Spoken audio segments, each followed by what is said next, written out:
Magandang araw sa inyong lahat at welcome sa aking channel. Sorry, may mahal na akong iba. Ito nga ang trending na linya ng kapamilya actress na si Kim Chu sa noontime show na It's Showtime. Aliw na aliw ang madlang people sa naging biroan ni na Kim Chu at Vice Ganda sa latest episode ng Especially For You. Ang tanong ng Sir Chi, ano ang isasagot mo kapag sinabihan ka ng mahal mo na may mahal na siyang iba? Hirit ni Vice, si Kim muna. It's about time na sabihin mo na to.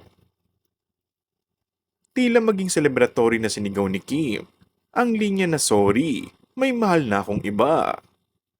Nauna ka lang, dagdag naman ni Vice Ganda.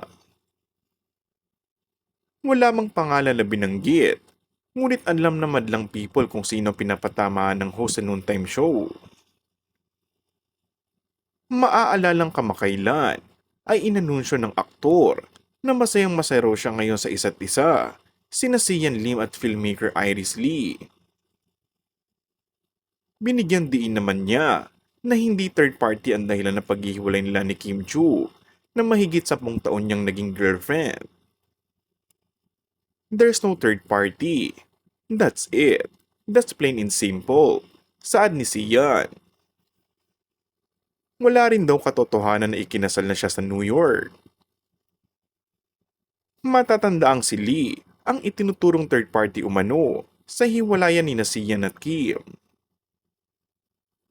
Samantala, nagbunyi naman ang Kim Pao fans dahil finally ay nasabi na ni Kim Chu live on air na may mahal na siyang iba.